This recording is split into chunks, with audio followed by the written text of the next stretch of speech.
Assalamualaikum warahmatullahi wabarakatuh. Salam sejahtera buat kita semua. Jumpa lagi di podcast ABH. Jadi masih dengan narasumber-narasumber yang mumpuni, yang paten. Ada Prof. Agus, Prof. Budi, dan Prof. Herkutanto.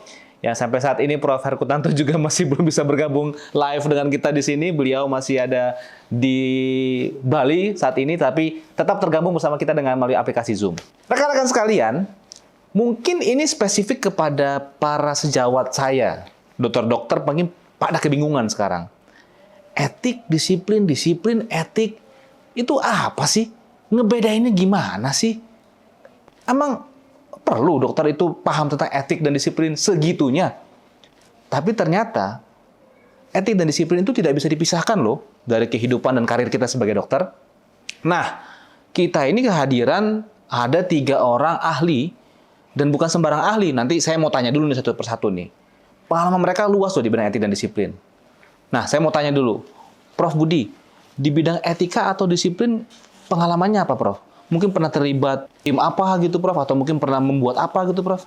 Boleh disampaikan, Prof? Makasih deh sebelumnya ya, karena saya belum menyapa pada... Ya. Selamat pagi. Pagi, Prof. Pagi. Jadi, ethics itu kita mulai bergabung itu karena kita anggota ID, tentu saja ya. Ya. Di dalamnya ada MKEK.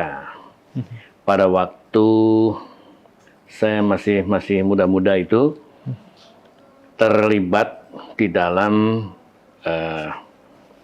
kepengurusan MKEK, khususnya sebagai sekretaris di waktu itu ya. Waktu itu sekretaris MKEK untuk ID Jakarta. Tahun kapan tuh, Prof? Di wilayah Jakarta. Tahunnya masih ingat nggak? Agak susah kalau soal tahun.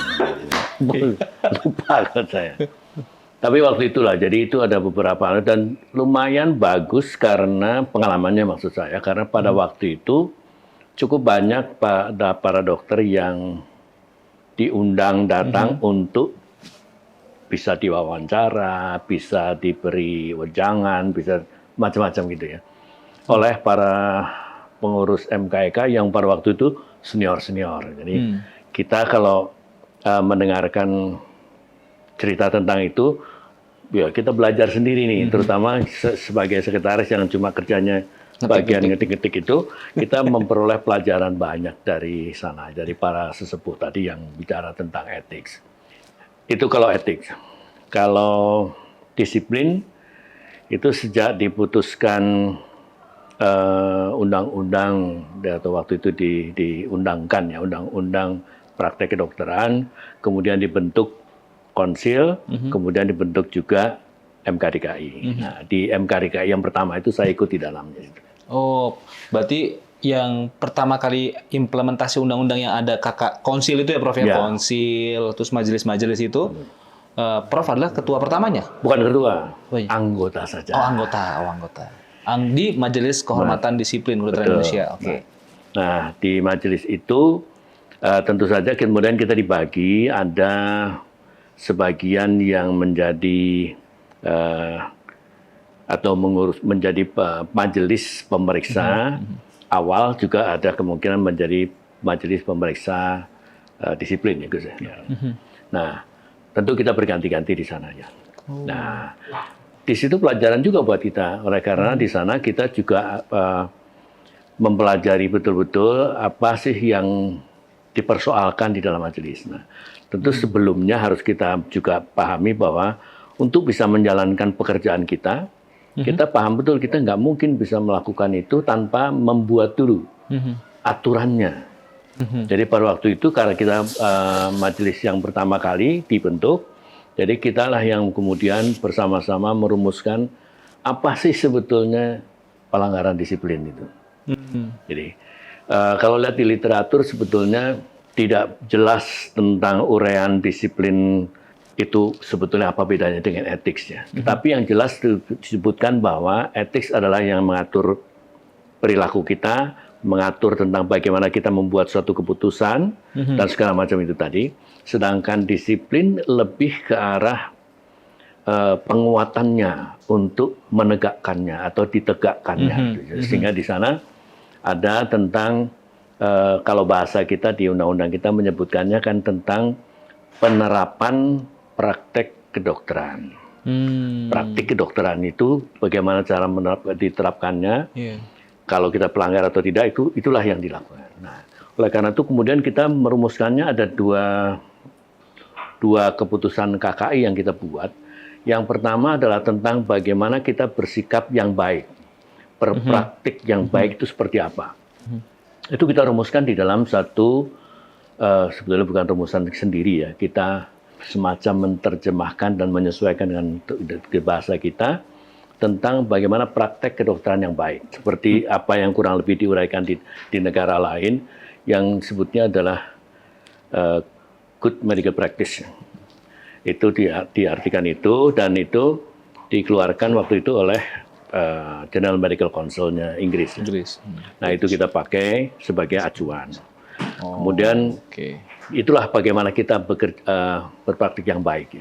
Kalau itu kita anut sebetulnya bagus sekali, karena di Inggris sendiri good medical practice itu di review terus. Paling tidak 2 tahun sekali itu dilakukan review dan kemudian diperbaiki kalau diperlukan. Sampai sekarang masih ada, dan saya kira yang terakhir saya juga lupa yang terakhir, tapi 2016 saya masih menemukan ada, dan saya nggak tahu berapa yang kapan lagi yang baru ya. Selain itu kita juga membuat tentang apa sih yang dimaksud dengan pelanggaran disiplin. Nah, kemudian itu dirumuskan di dalam keputusan KKI yang berikutnya, yaitu di sana mengatur tentang perbuatan yang dianggap pelanggaran disiplin kedokteran. Itu kalau nggak salah ada 28 butir. Berarti itu yang Undang-Undang Praktik Kedokteran 2009? 2004. Oh, itu Prof udah masuk tuh di situ tuh? Majelisnya udah masuk. Tapi penyusunan waktu itu ikut terlibat juga? Oh, belum. Kita ikut sebetulnya, tapi lebih banyak penontonnya. Apa setidaknya mepet-mepet lah Prof sama pembuat kebijakan. Berarti artinya bukan sembarangan gitu, bahwa Prof ini paham betul soal masa disiplin, etika gitu kan berarti Prof ya? Tentu saja waktu itu kan kita betul-betul bersama-sama ya. Dulu para dokter itu bersama-sama bukan merumuskannya ya, tetapi kan pada waktu itu yang menyusun kan dari DPR ya. Usulan DPR kalau salah ya, inisiatif DPR itu, dan kita ikut, memang ada di dalam sana mengajukan usulan segala macam itu, dan pada waktu persidangan dengan DPR juga kita ada di dalamnya dan seterusnya gitu. Wah, luar biasa. Berarti memang waktu proses panjang itu adalah keterlibatan gitu Prof ya. Kalau Prof Agus bagaimana Prof pengalamannya di dunia etik dan disiplin kedokteran kita? Melengkapi yang Prof Budi. Jadi saya dulu tukang membawa tas Profesor Ratna Suprapti Samil. Ya. Itu profesor kebidanan dan pernah jadi kepala departemen dan juga ketua POGI ya. Jadi karena sering membawakan tas, akhirnya ya jatuh cinta pada etik. Jadi di antara kami bertiga ini, saya yang lebih banyak. Ngurusin masalah etik ya. Jadi dua guru besar ini ke hukum gitu. Nah, sehingga saya mulai dari awal itu mulai sekretaris sama tadi, kemudian juga menjadi ketua, dan saya tahun 2012 itu menyusun kodeki. Kode etik kedokteran ya. Yang berbeda dengan kode etik sebelumnya. Jadi di situ memang kita masukkan ada beberapa pemahaman yang mudah-mudahan masih bisa dipahami sampai sekarang, yaitu ada penjelasan pasal, terus cakupan pasal, penjelasan pasal, dan penjelasan cakupan pasal. Inti dasarnya adalah karena praktek kedokteran itu dan juga etika kedokteran itu khususnya lebih mulia, lebih tinggi ya daripada disiplin maupun hukum. Kemuliaan itu isinya adalah wajib seperti itu. Nah, tetapi dalam kondisi khusus, kita itu nggak bisa hanya di awang-awang teori, kita juga harus melihat ketika kondisi khusus tadi boleh disimpangi atau tidak. Jadi yang aturan wajib bisa menjadi sunnah, bisa menjadi mubah ya, kalau dalam hukum Islam itu bisa menjadi makruh atau malah menjadi haram ya itu. Jadi ada hal-hal yang seperti itu yang kalau kita di konteksnya itu penjelasan pasal, penjelasan cakupan pasal seperti itu. Jadi di dalam Kodeki itu sebenarnya terselip adanya hak dokter. Karena tadi wajib itu bisa menjadi tidak wajib lagi gitu dalam satu kondisi yang khusus ya. Gitu. Nah, itu pertama. Yang kedua, dalam konteks penyusunan tadi kita juga melibatkan banyak MKEK wilayah. Jadi memang ini bukan karya kami sendiri, tapi juga secara bersama-sama. Dan itu memerlukan, setahu saya, 3 muktamar IDI untuk mengunggulkan itu. Gitu. Karena ikut semua tuh, Prof? Ya, untuk mengunggulkan Kodeki itu perlu 3 kali muktamar sebelumnya ya. Itu. Nah, dan pada saat yang hampir sama, kita juga menyusun pedoman tata laksana. Sehingga kalau kita lihat Kodeki adalah anatomi, itu kalau pedoman tata laksana penegakannya adalah fisiologi. Kira-kira kayak gitu bahannya. Dan itu saat itu memang itu baru pertama kali untuk tata laksana terpisah dari anatominya tadi ya. Itu seperti itu. Nah, dalam konteks disiplin itu, jadi kalau kita tahu bahwa etika dibuat oleh organisasi profesi. Jadi dikenal sebagai namanya otonomi. Kalau hukum itu dibuat oleh pihak yang berkuasa atau berwenang ya, pemerintah dan DPR namanya, atau eksekutif. Jadi heteronomi namanya. Nah, jadi kalau disiplin itu adalah di tengah-tengah. Gitu. Jadi heterotomi lah, jadi tengah-tengah itu. Intinya di situ. Jadi perbedaan itu antara lain menurut hemat saya adalah seorang dokter itu dalam menjalankan praktek tadi yang Prof disampaikan harus diperbandingkan dengan teman sejawatnya yang lain. Itu untuk ukuran-ukurannya dalam bentuk standarnya tadi. Nah, ini yang membedakannya antara etik dan disiplin. Tapi kalau dalam etika itu tidak perlu diperbandingkan. Malah dia pada dirinya sendiri harus bisa bertanggung jawab. Gitu. Termasuk pada teman sejawat, termasuk juga pada masyarakat atau klien sahabatnya. Jadi itulah kira-kira perbedaannya. Tapi kalau disiplin adalah selalu dia dalam penerapan diperbandingkan dengan teman sejawatnya berdasarkan standar-standar profesi dan pelayanan. Dengan beberapa hal yang tentu saja nanti antara lain sanksinya. Nah, sanksinya kalau disiplin adalah pencabutan STR sementara ataupun tetap ya. Nah, sedangkan kalau etik adalah memang pembinaan. Kalau di disiplin sendiri, Prof pernah menjabat di MKDKI juga? Ya, saya agak melompat. Saya paling belakang ya. Jadi Prof Budi adalah MKDKI Jilid 1, Prof Heru Tanto itu adalah MKDKI Jilid 2. Saya adalah MKDKI Jilid 3 sebagai anggota. Satu jilid itu berapa tahun tuh, Prof? 5 tahun. Ya. Berarti Prof ini 15 tahun saling bertukar pikiran untuk menegakkan kedisiplinan. Oke, baik. Nah, bagaimana Prof Heru Tanto ya?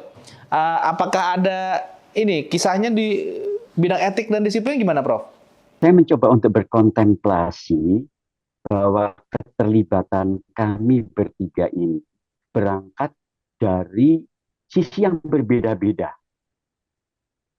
Tetapi semuanya itu melibatkan etik lebih dahulu, kemudian juga disiplin. Saya misalnya, saya mengenal etik kedokteran MKEK dalam arti kata praktis sekitar tahun 80-an ketika menjadi anggota MKEK ID Jakarta Timur. Dan saya mulai mempelajari, oh begini ternyata praktek-praktek etika keprofesian itu tadi. Dan kemudian ketika saya ikut terlibat di dalam Perhudi Perhimpunan Hukum Kesehatan Indonesia, itu kemudian difikirkan oleh Badan Hukum Nasional tentang apa itu hukum disiplin. Karena di Belanda itu dikenal yang namanya tuchtrecht. Dan ada semacam institusinya. Tuchtrecht bukan pengadilan, bukan pula etik. Yang memberikan satu tindakan terhadap dokter-dokter yang melanggar disiplin. Kita setengah mati mencari apa sih itu bedanya etik, disiplin, dan hukum, dan seterusnya. Yang akhirnya belakangan saya mendapat pencerahan, disiplin itu bukannya disiplin pegawai negeri seperti misalnya harus masuk jam 8, pulang jam 16, bukan itu, akan tetapi berasal dari kata disciple, yang apabila di dalam agama Nasrani itu adalah murid-murid Yesus, itu para disciple. Dalam agama Islam itu adalah sahabat-sahabat Nabi. Jadi intinya adalah suatu kelompok pemuritan. Dalam kelompok murid tadi ada code of conduct tertentu. Jadi ada satu kode atau bagaimana kita itu berperilaku. Dan inilah diangkat di dalam kedokteran, disiplin ilmu kedokteran. Bagaimana para kedokteran itu berperilaku tadi. Dan bagaimana letaknya etika? Etika itu adalah menyangkut masalah apa yang elok dan tidak elok di dalam praktik kedokteran. Misalnya, dokter memasang papan praktek dengan begitu menyolok, begitu berwarna-warni. Itu tidak salah, tapi tidak elok. Gitu. Nah, kemudian sekitar tahun 1998 sampai 2000-an, saya mulai memahami itu, disiplin itu ternyata ada perbedaan dengan etik dan hukum. Dan kemudian saya waktu itu diajak oleh almarhum Profesor Yudono dan juga almarhum Profesor Samil. Itu beliau menjadi ketua MDTK DKI. Dan akhirnya saya menggantikan beliau menjadi ketua Majelis Disiplin Tenaga Kesehatan DKI. Di sini kami mencabut izin praktek tenaga kesehatan. Tidak hanya dokter, tapi perawat juga yang melanggar disiplin kedokteran. Nah, pada waktu itu, saya masih ingat dengan Prof. Agus ya. Jadi apa bedanya dengan MKEK? Dan terusnya, saya pernah dipanggil oleh MKEK juga, tapi kebetulan kita tidak jadi datang. Tapi oke lah. Kemudian sekitar tahun 2011, saya menggantikan Prof. Budi di MKDKI. Jadi yang meletakkan dasar-dasar apa itu disiplin, terus terang saja, saya melihat dengan mata kepala saya sendiri, itu Prof. Budi Sampurna, misalnya, bagaimana menyanyi masalah bagaimana perilaku yang bisa dimasukkan dalam disiplin, dan kemudian diterbitkan dalam suatu peraturan konsil kedokteran berupa 28 disiplin kedokteran. Ini beda sama itu. Nah, kemudian setelah itu barulah saya pada periode berikutnya setelah Prof. Budi itu kemudian itu melaksanakan dan memang sangat kepake. Jadi kemudian setelah itu sekitar 2014 saya menjadi ketua konsil kedokteran di mana saya menandatangani STR dan saya pula mencabut STR. Makin saya paham sekali. Jadi disiplin itu adalah bagaimana seseorang itu masuk ke dalam praktik sebagai praktisi medis, bagaimana dia itu dibina di dalamnya, dan bagaimana dia itu dicabut apabila dia itu berperilaku tidak pantas, mencabut STR-nya ternyata. Jadi itulah Bang Hisar, yaitu bahwa sebenarnya kami bertiga ini tadi adalah semacam satu estafet, ada satu pengetahuan etik, disiplin, dan hukum yang kami blended, tetapi tidak tercampur begitu saja, kami bisa membedakannya. Soal apa perbedaannya, mungkin nanti akan kita bisa diskusikan lebih mana. Sementara itu dari saya. Ya, jadi sebenarnya saya berhadapan dengan 3 orang yang paham etik, paham disiplin, dan juga mampu membuat kebijakannya, mampu membuat regulasinya. Jadi harus nggak boleh main-main nih saya nih, karena bukan kaleng-kaleng ini yang saya ajak bicara sekarang, ini bahaya ini. Karena gini Prof, jujur saja menerapkan, mungkin saya pakai bahasa anak muda atau bahasa dokter-dokter muda kali ya Prof ya, nerapin etik sama disiplin itu buat kami itu sumir. Sumir itu maksudnya gini, kita tuh nggak bisa bedain etik sama disiplin. Contoh nih ya Prof ya, kalau kita mau praktek sehari-hari gitu ya, sambil lihat HP, contoh aja ya, pengalaman saya ya, lagi periksa pasien ditelepon oleh PPDS, karena kebetulan saya bekerja di salah satu rumah sakit pendidikan, ditelepon. Dok, ada konsul gini. Depan saya pasien. Saya lagi nih. Pasien marah.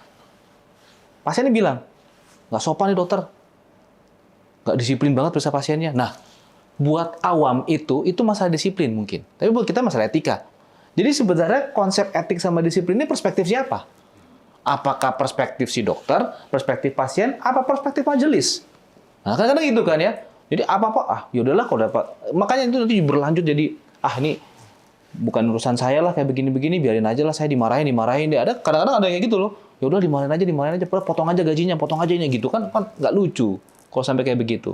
Gimana tanggapannya, Prof? Duluan ya. Bebas. Oh, Prof Budi dulu. Sebetulnya gini, saya melihat etik itu memang bisa, atau orang pada umumnya melihat etik itu bisa bermacam-macam ya arahnya. Ada yang sederhana aja dah, hubungan antara orang satu dengan orang lain itu juga dianggap itu etik.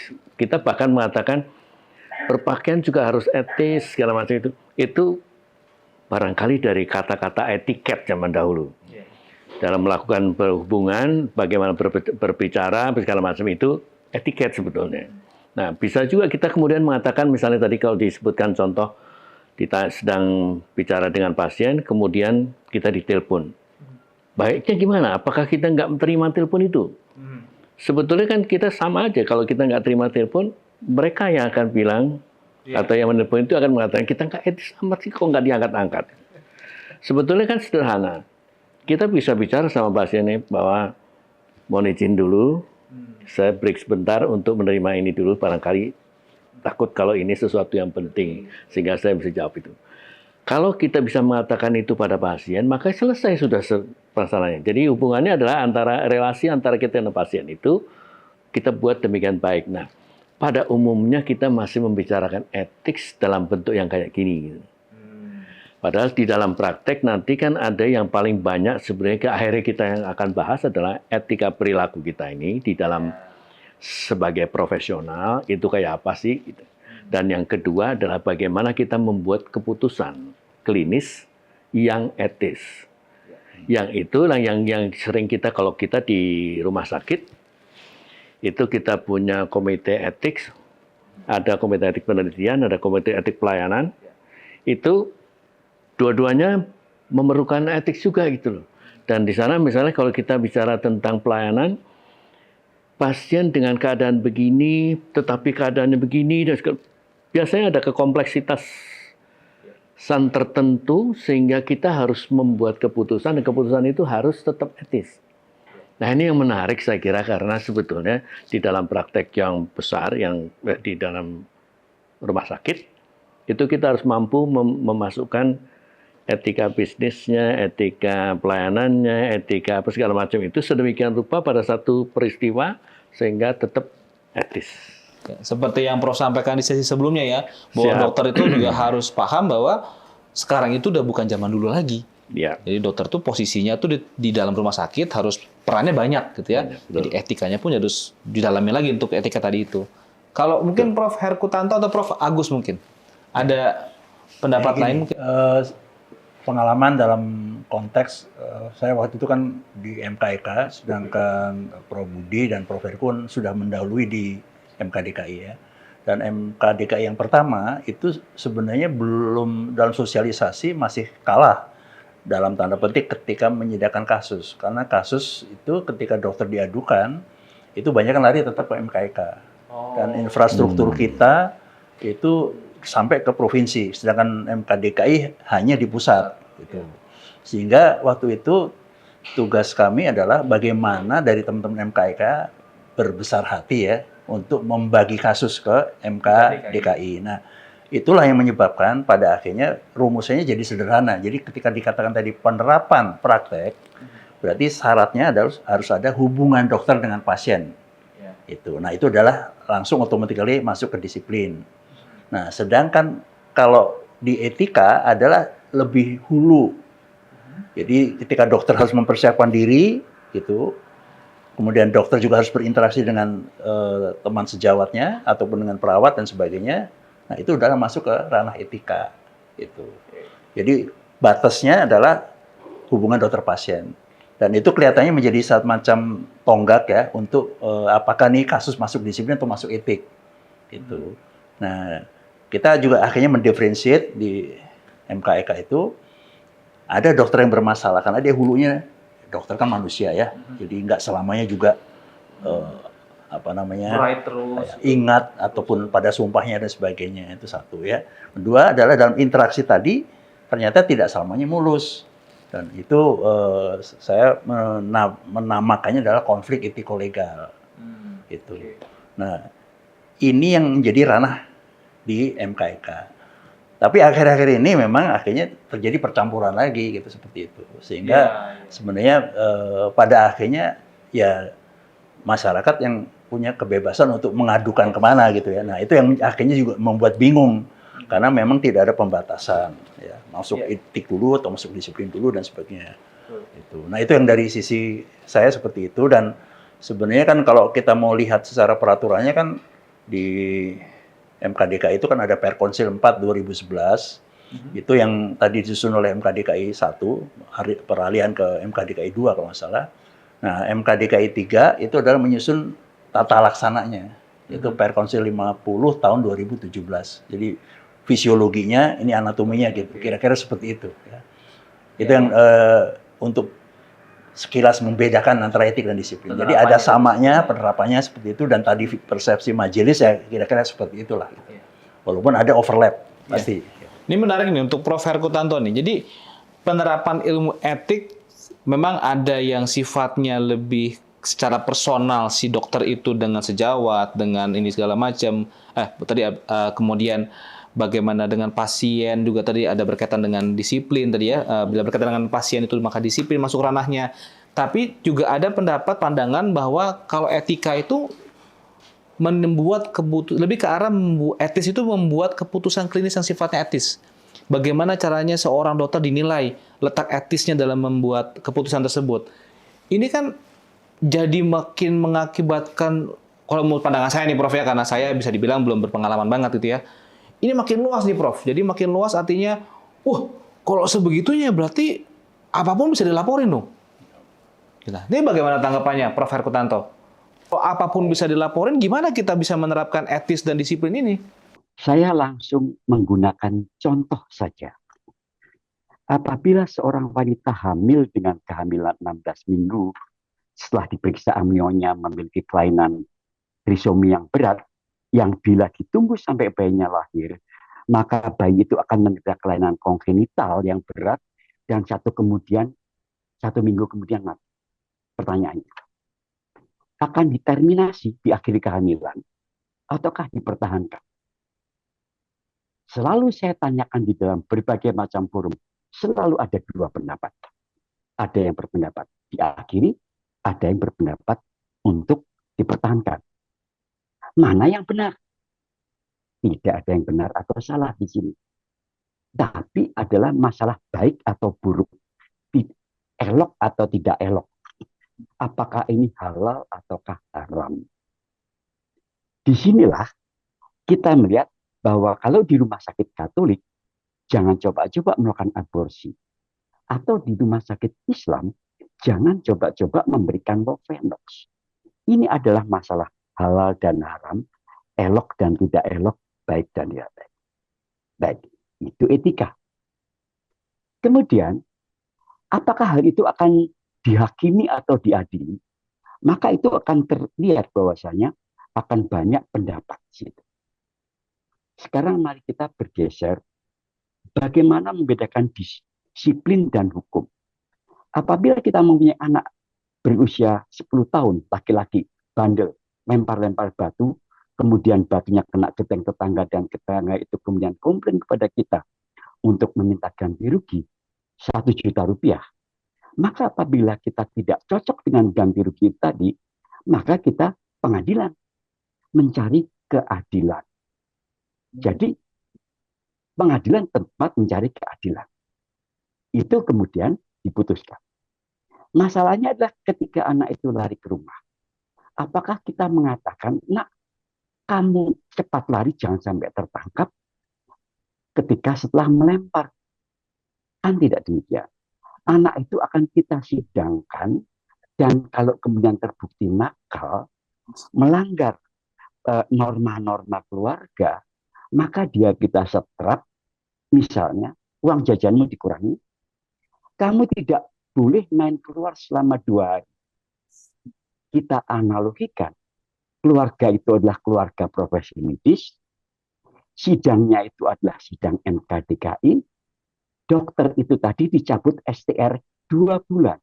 Jadi intinya adalah para tetangga diamankan langsung. Dari si anak nakal kita bina dulu, kemudian kita kembalikan setelah anak kita baik. Begitu juga dokter yang katakan malpraktek atau apapun juga, itu akan kita bina dulu, cabut. Tidak melayani pasien dulu, kita bina, setelah aman baru melakukan kita besarkan balik. Itulah disiplin tadi. Sehingga jelas apa peranan MKDKI itu tadi, yaitu adalah memprotek para pasien masyarakat. Jadi prinsip dari disiplin, khususnya disiplin kedokteran adalah it is not to punish the physician, but to protect the patient. Itu singkatnya bagaimana pengertian disiplin hukum. Di mana kami bertiga ini akhirnya saling memperkaya dan saling komplementer dan melengkapi pemahaman-pemahaman disiplin tadi. Demikian. Terima kasih Prof. Jadi sebenarnya kalau saya bisa rangkumkan tadi apa itu etik, lalu kemudian berdasarkan pengalaman Prof sekalian di MKDKI, MKEKI, bahwa sebenarnya hadirnya etik dan disiplin ini utamanya melindungi pasien ya Prof ya? Utamanya melindungi pasien pastinya, utamanya supaya jangan sampai nanti ada permasalahan-permasalahan yang mungkin berulang, yang mungkin malah akhirnya membahayakan, ada seorang tenaga medis atau kesehatan yang membahayakan pasien. Saya rasa sih sebenarnya nggak ada tenaga medis yang berniat untuk membahayakan pasien, tapi kadang-kadang ada satu dan lain hal yang mengakibatkan dia entah kelupaan, karena toh kesempurnaan bukan milik manusia. Tapi mungkin hadirnya etik dan disiplin itu untuk menjaga itu. Nah, sekarang Prof, saya mau tanya mungkin kepada Prof Agus nih Prof.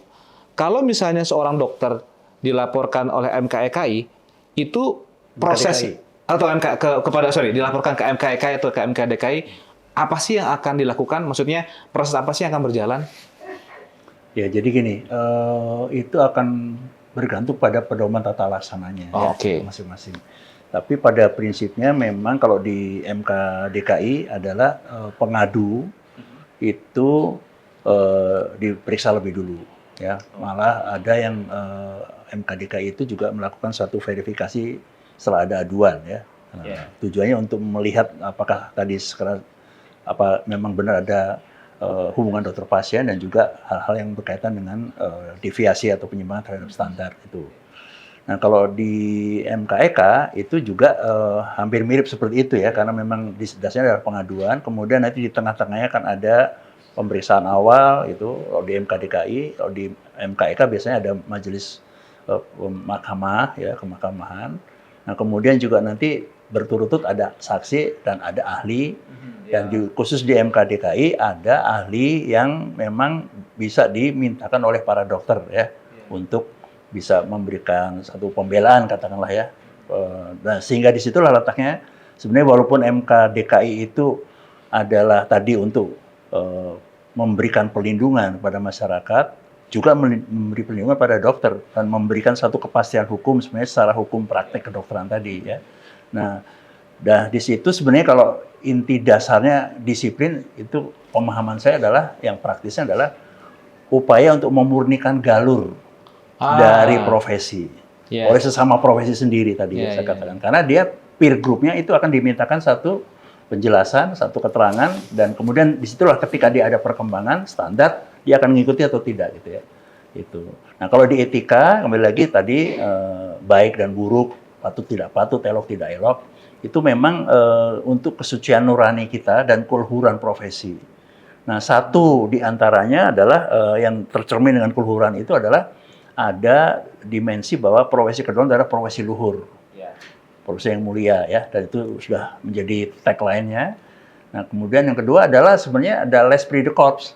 L'esprit de corps adalah kekorsaan profesi dengan catatan tadi ketika dia tahu bahwa sejak awal teman sejawat itu mulai menyimpang, itu ada whistleblower-nya atau ada yang penyempritnya dan juga itu dalam bentuk majelis tadi. Tapi bukan untuk kriminalisasi, untuk pembinaan gitu ya. Sehingga makin lama makin terjadi satu kepercayaan bahwa profesi kedokteran tetap luhur. Makin terang benderang. Jadi ini karena bicara sama ahli filsafat nih, Prof. Jadi jadinya Prof bisa ngasih bahasa saya tadi dimurnikan lagi, disempurnakan lagi, memurnikan galur. Jadi disciple tadi. Jadi sebenarnya bukan cuman jadi itu ya betul-betul Prof. Jadi saya mungkin perspektifnya tadi hanya menangkap kisah perumpamaan yang dibuat oleh Prof. Herkutanto tadi tentang seorang anak itu, jadi saya menganggap bahwa ini melindungi masyarakat gitu ya. Tapi ternyata di balik itu dokter juga dimurnikan gitu ya. Ada pemurnian galur dokter itu tuh luar biasa. Mungkin buat yang kelahiran tahun 2000 bingung galur itu apa? Galur murni. Di mikrobiologi ada galur. Ada lagi itu ya. Tikus coba itu ada galurnya juga ya. Itu kira-kira. Oke, jadi nah ini mungkin Prof Budi nih sebagai yang pertama ya. Angkatan pertama yang menjadi anggota MKDKI. Sebegitu menyeramkankah Dok MKDKI itu atau MKEK itu? Apakah seandainya nih Dok, Prof, saya nggak tahu nih ya, kalau Prof kan mungkin nggak punya pengalaman, toh Prof praktek sehari-hari ngadepinnya orang mati. Jenazah misalnya, otopsi gitu. Mudah-mudahan nggak sampai kejadian ke saya juga, Prof. Ini kalau misalnya seandainya ada sejawat kita nih yang lagi nonton kita nih, lagi lihat podcast kita nih, dia kebetulan karena ngelihat judulnya etik disiplin, dia nonton kita terus dia bertanya, saya kebetulan kena panggil nih, saya mesti ngapain ya? Takut saya gitu. Nah, bagaimana Prof kira-kira? Ada nggak pendapat atau mungkin saran-saran gitu, Prof? Saran itu bagusnya diterapkan pada waktu orang tadi biasa-biasa. Bukan pada saat dia dipanggil, kalau itu mah udah jelas masalah gitu. Ya, lebih bagus kalau kita ngomong orang tadi waktu dia berpraktek normal, itu sarannya apa? Itu. Jadi sebetulnya intinya kan etik dan disiplin itu tugasnya kan galur tadi. Nah, kita bicara pada teman-teman kita itu, cobalah kalau kita berpraktek, beradalah di dalam galur yang benar itu. Ikut dengan, atau kita biasanya mematuhi peraturan perundang-undangan, mematuhi disiplin, peraturan pedoman, segala macam yang diatur dalam disiplin, kemudian juga mematuhi etik. Kalau dia ikut itu semua, nggak ada yang perlu ditakutkan sebetulnya. Semua baik-baik saja sebetulnya. Nah, itu yang sebetulnya yang kalau ditanya itu tadi, kalau saya sih intinya itu aja mendingan. Karena dengan itu kita selesai. Nggak perlu bicara macam-macam. Kalau ditanya, bukannya kita akan kapan aja punya risiko untuk terkena itu? Bisa semua orang kena risiko, tapi ukuran risikonya kan beda-beda. Kalau orang yang mematuhi itu seluruhnya, insya Allah dia akan begitu kecil risiko tadinya, sehingga kemungkinan dipanggil atau kemungkinan melanggar memang kecil sekali. Situ aja yang kita pakai.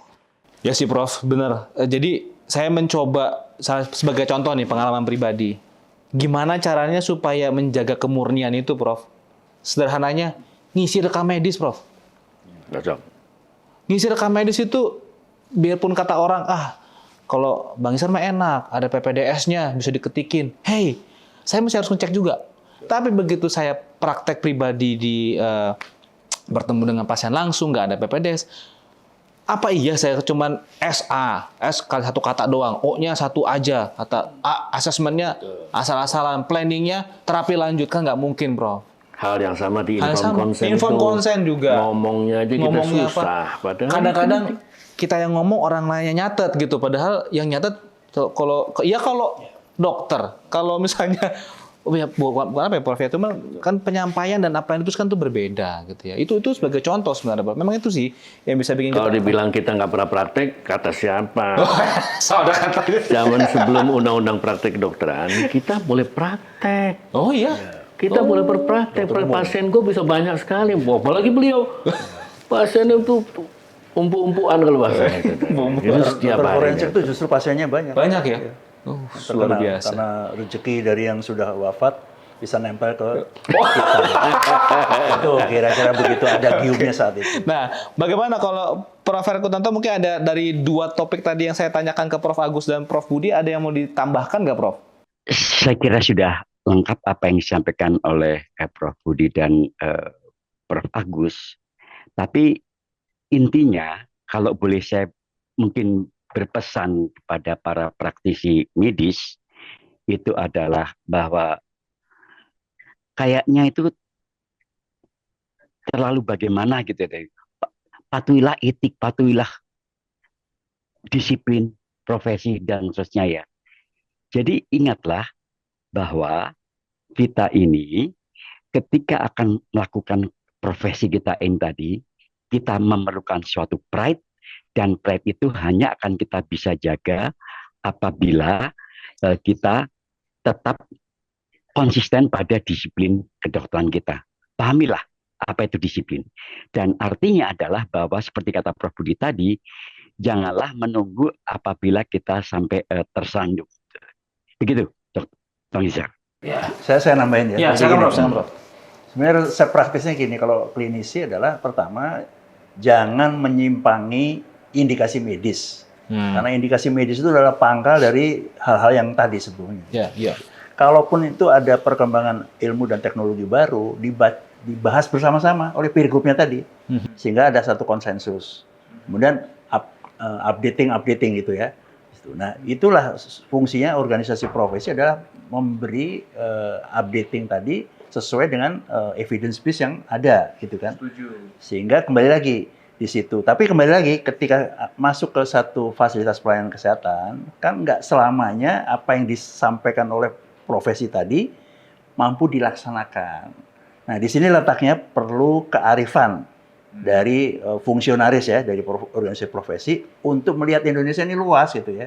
Jadi jangan nanti katakanlah hanya Jakarta sentris katakanlah gitu ya. Nah, di situlah letaknya perlu kearifan, dan kita juga memahami ya, apalagi di zaman sekarang ada costing kan, ada pembiayaan dan sebagainya. Nah, itulah kepekaan terhadap bahwa pasien itu tidak selamanya seperti robot yang bisa kita perintahin seperti itu ya. Nah, oleh karena itu kembali lagi dialog antara dokter dengan pasien itu penting sekali. Nah, para teman-teman sejawat umumnya hal yang sifatnya keunikan pasien itu dianggap bisa dinafikan. Padahal sebenarnya keunikan pasien itu adalah khas. Jadi yang Prof. Heru bilang, pasien A minta obat halal, pasien B misalnya oksigen perempuan, minta dokternya perempuan sekarang ini, gitu kan. Jadi itu ada pilihan-pilihan pasien atau patient preference yang harus kita consider. Nah, pembelajaran itu kalau saya kadang-kadang pakai bahasa populer, itulah IPS. Jadi ilmu kedokteran kebanyakan IPA, praktek kedokteran itu adalah IPS, ada sosialnya. Ada sosialnya. Sehingga gabungannya adalah Campuran. IPC. Jadi disiplin itu kira-kira tengah-tengahnya itu tuh. Kira-kira kalau saya ngambil titrasinya di situ. Iya, iya. Jadi ini belum pemuncak aja, pesannya udah banyak ini. Pesan sampaikan banyak. Jadi memang kalau karena saya mendengar dari Prof dan kemudian juga berpraktik sehari-hari dengan berhadapan dengan pasien, berhadapan juga dengan manajemen dan korporasi rumah sakit, kemudian juga karena kebetulan juga berperan banyak juga di dalam hal mungkin diajak membuat atau dilibatkan dalam PPK, SOP segala macam. Jadi itu membantu, ternyata etik dan disiplin itu membantu kita. Mungkin kita tidak sadari ya, tapi kalau misalnya ada sedikit apa sih istilahnya percikan-percikan yang dalam pikiran si dokter, ayo ingat etika, ayo ingat disiplin, itu jangan dimatikan gitu loh. Saran saya sih gitu ya, Prof. Ya, mungkin karena kalau tadi mendengar ini semua, kalau saya matikan percikan itu, udahlah bablas. Yang mau ya kepentingan saya aja gitu. Jadi memang betul bahwa kita tuh ilmu kedokteran tuh ya artnya itu nggak cuma IPA, tapi ada IPS-nya, ada komunikasinya, ada etik dan disiplin yang mengontrol, dan juga ada kewajiban untuk mengupdate ilmu setiap saat. Jadi setiap ada pekan ilmiah tahunan kita ikut mengupdate ilmu gitu ya. Mungkin memang banyak acara silaturahminya, tapi kita tetap harus mengupdate ilmu gitu ya. Dan ya dalam praktek sehari-hari sesederhana coba koreksi lagi bagaimana rekam medis saya dan dokter sekalian, bagaimana inform konsennya, mungkin juga bagaimana SOP-nya dijalankan apa tidak. Mungkin boleh juga sekali-kali berbicara dengan keperawatan, SOP keperawatan itu apa sih yang dijalankan supaya saat mau menjalankan entah dirawat inap, rawat jalan itu semua sesuai dengan standar-standarnya. Nah, itu memerlukan satu lagi, kalau saya bilang katakanlah semacam kompetensi, bagaimana membuat regulasi diperbarui. Jadi updating regulasi itu sesuai dengan tadi perkembangan ilmu teknologi, kehendak masyarakat, juga perkembangan dia industri kesehatan, yang padat modal dan sebagainya. Itu kan harus dirangkum. Nah, jadi kemampuan untuk membuat satu peraturan-peraturan perundang-undangan maupun juga tadi dalam tataran rumah sakit jadi PPK, SOP dan sebagainya, itu perlu orang-orang yang khusus untuk itu. Gitu. Oke. Nah, kebetulan saya mantan kepala biro hukum di Kementerian Kesehatan, Pak Prof Budi juga sama itu. Jadi hal-hal yang tadi ketika kita melihat ada satu pergulatan gitu, terus bagaimana kita udah ketemu konsensus, menuliskannya di dalam satu pembaruan peraturan itu perlu etapa yang khusus lagi. Nah, ini mungkin bisa dibahas pada kesempatan lain. Iya, ini karena kebetulan kita berhadapan dengan guru besar di bidang forensik yang juga medico legal ya. Jadi mau tidak mau kita harus sedikit mepet tentang hukum dan juga legal dan sebagainya macamnya. Oke, rekan sekalian, kita sudah sampai di penghujung dari podcast kita kali ini. Terima kasih Prof Budi, Prof Agus, dan Prof Rakutanto. Tapi sebelum ditutup, ada satu yang mau saya tanyakan kepada Prof. Bicara soal etik dan disiplin, saya minta Prof hanya coba sampaikan dalam satu kata saja. Apa itu etik dan disiplin kedokteran bagi Prof sendiri? Mungkin dimulai dari Prof Rakutanto dulu. Prof Rakutanto mungkin bisa menyampaikan satu kata tentang etik dan disiplin. Satu kata adalah akuntabilitas. Professional accountability. Prof Budi. Jalan hidup. Jalan hidup. Way of life. Prof Agus. Etiko legal. Etiko legal. Oke. Jadi itu dia. Luar biasa. Rekan-rekan sekalian. Kita sudah di penghujung acara kita. Dan ingat. Apa yang sudah ini daging semua nih. Jadi supaya dalam berpraktek sehari-hari. Sejawat sekalian tetap aman. Memberikan manfaat dalam siap pekerjaannya. Dan juga disertai dengan rasa aman. Karena saya sudah berada di galur murni saya, di jalur yang benar, di jalan yang benar, sesuai dengan etik dan disiplin. Terima kasih atas kesediaannya menonton kita semua di sini, dan sampai jumpa di sesi selanjutnya. Dadah semuanya, terima kasih.